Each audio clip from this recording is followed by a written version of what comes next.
Right, welcome back everybody. Even if you don't live in the Johannesburg area, I'm sure you may have heard about the Pikitup strike. It has been ongoing now for 4 weeks and Joburg residents are fuming, I can tell you that as a fact, over the lack of rubbish removal and the potential danger of decaying refuse.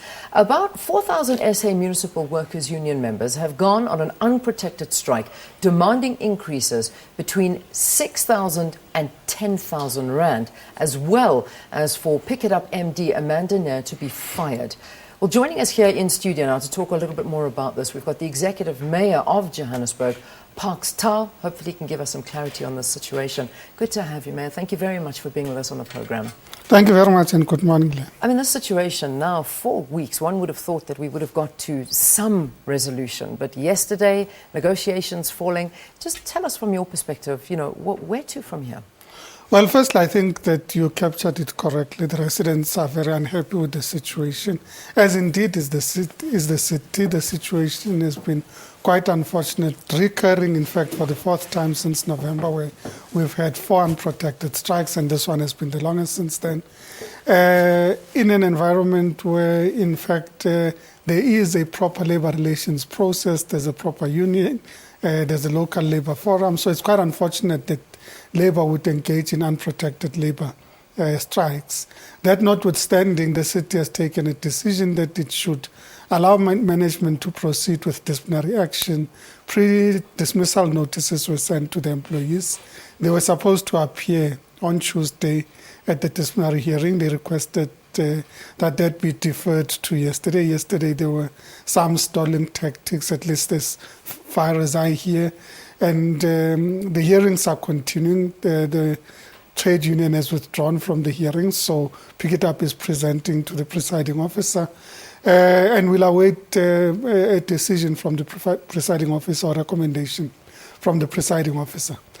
But Leanne, I think there are a number of important issues that we do need to clarify. The first is that we are part of a national bargaining process.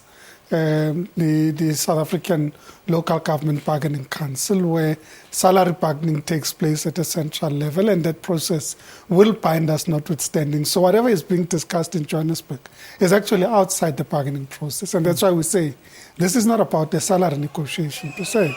This is about parity that the workers have raised to say, well, we are arguing that people who have been in the system, there should be growth in the system, there should be parity amongst workers who do the same work. And it's a demand that management and the city has said we're prepared to accede to, and the process was about to start, where such engagement takes place.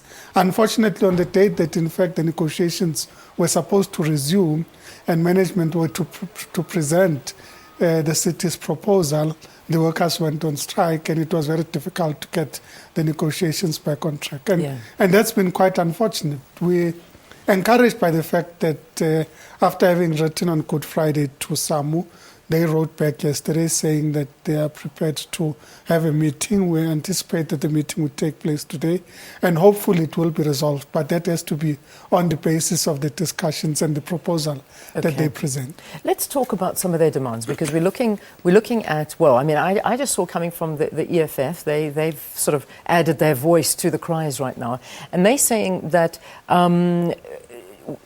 that most of them earn less than 4,000 rand a month. That's what the EFF have gone out saying, that they'll earn less than 4,000 rand a month, and they want to earn between 6,000 and 10,000. But you and I chatting earlier, you said that most of them earn 6,000.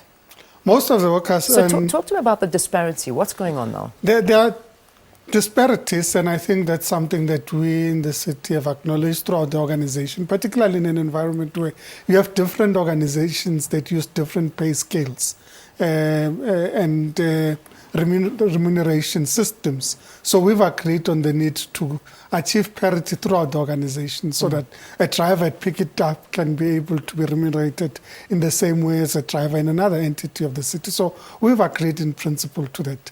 The minimum wage in the municipal environment is 6,020 something.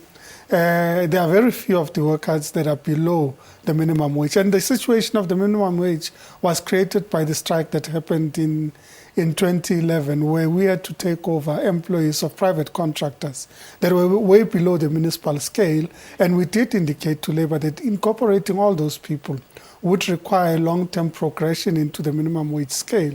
We can't just immediately take people and place them on a scale, because it implies that you're increasing your salary bill significantly. That notwithstanding, we accept that there are some of the workers that need to be got into the minimum wage. Yeah. And that there are parity issues that the employer was going to present. When we talk about some of the employees, obviously there's a bigger amount, because for so many of them, and we're talking 4,000 employees that are currently on strike, I mean, this must be, it must be a large portion of them that are still not earning what they should be earning. Well, it's actually not true. I mean, the number of people that are below the minimum wage is fairly low. But there are issues of parity, and that's why we separate the minimum wage from the parity issue. So we're saying that there are issues of parity that need to be resolved, and that Pikitup is the most affected entity, and that needs to be resolved. And we've agreed to that and said to management, we gave management a clear mandate to resolve the issue, but they've been unable to present the proposal to Labour for resolution. Yeah. And that makes it difficult if you can't present your proposal and have a discussion about how you take this forward. I mean, I can make an example that if you were to shift everybody to the minimum that they are now demanding of 10,000, it would push the Pikitup salary bill by more than R1 billion. It would push the entire municipal salary bill by more than R3 billion. If you simply say that the least paid general worker gets 10,000 rands across the board, that's an additional 3.4 billion rands on the salary bill of the city. I mean, if you translate it into those sort of amounts, you realize that we're actually talking huge amounts of money that are being presented. That notwithstanding, we need to deal with what the issues are, parity, and look at it both in terms of the immediate term of resolving the issues that are on the table, and secondly, on the basis of a more longer-term progression of salary in the organization. I want to talk about management now as well, and you mentioned management, and everybody talking about corrupt management and corrupt city officials.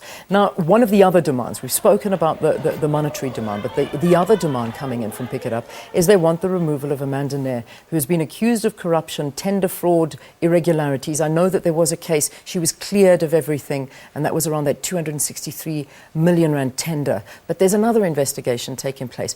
What's happening on a managerial side of things? Well, firstly, let me say that Amanda Nair was suspended in the organization. We did undertake an investigation. She was cleared of the allegations, and I think it's important that we accept the results of an independent investigation that came through. Taking that into account, we've received further allegations from Labour. Some of them are about the previous allegations, and we said, but she's been cleared of this. And some of them are new allegations that we've said to the organization investigate these allegations, because our view as the city is that every time there's an allegation, we have a responsibility to investigate. We can't say it's a witch hunt, we can't say it's anything. We have a responsibility to investigate. But our starting point can't be to suspend somebody because you've presented allegations. Yeah, you need to investigate it. You need to investigate it. You need to arrive at a point where you say there's justifiable reason to either suspend and or take disciplinary action. And on the basis of that, you can make decisions. And you will be investigating now. We've already started the investigation on the additional allegations that have been made. But it's important to state that we are very cautious of a situation where the union can decide who their managers are in the organization. Because if you decide who the MD is, you can decide who your supervisor is, who your depot manager is, who your operations manager is.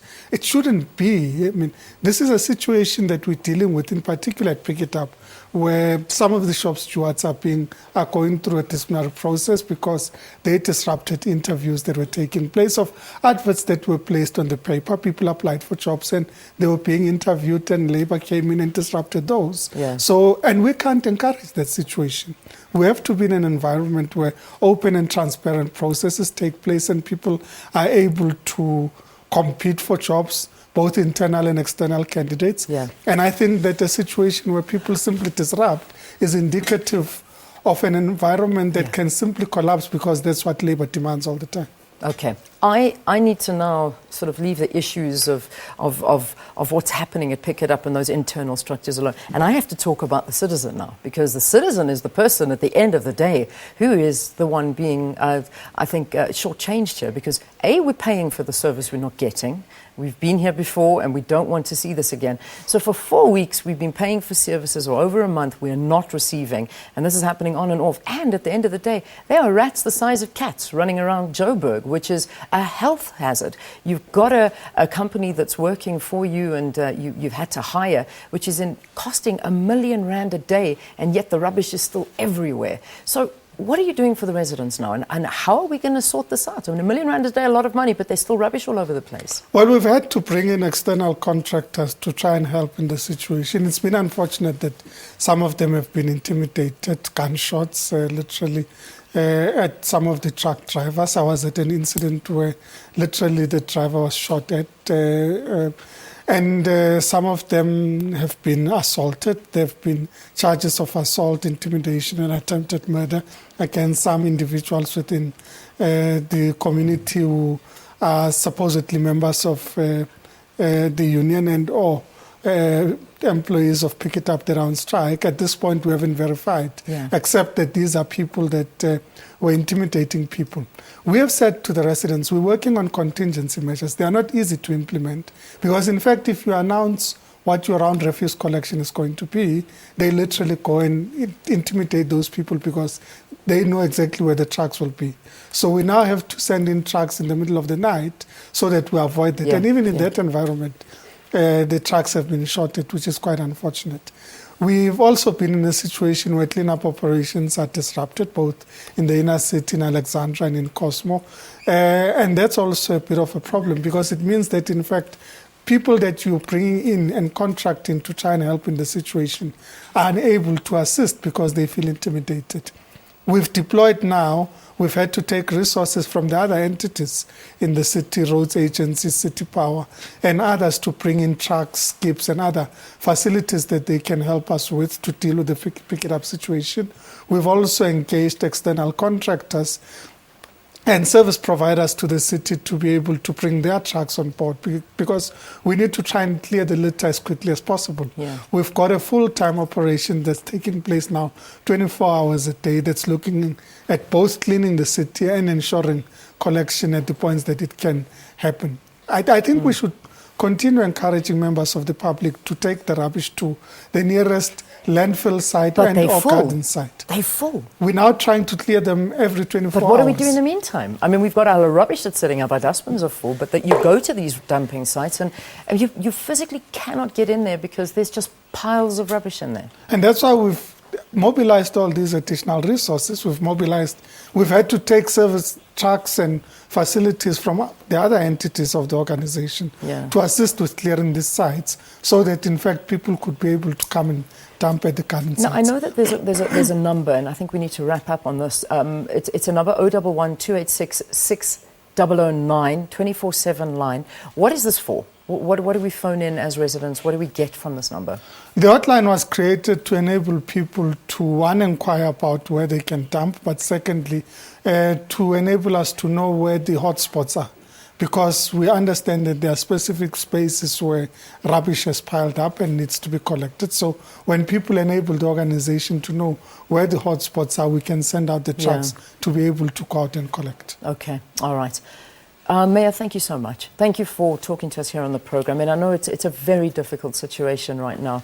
And I mean, we just have to see a resolution to this, and as soon as possible, because the city it's dirty. It really is dirty, and we need to get this done. So a meeting is happening today, hopefully, and we will see another way forward that we can hopefully get here. That was the mayor, the executive mayor of Johannesburg, Parks Tower, talking to us about the Pikitup strike that has really been wreaking havoc here in Johannesburg for the last 4 weeks. And if you read reports and you listen to the unions, they say that this is nowhere near the end, that they've got a lot more left in them to keep going. If you want to write to us, you're more than welcome to @MorningLive SABC. That's our Twitter account, and you can get hold of us on that handle. All right.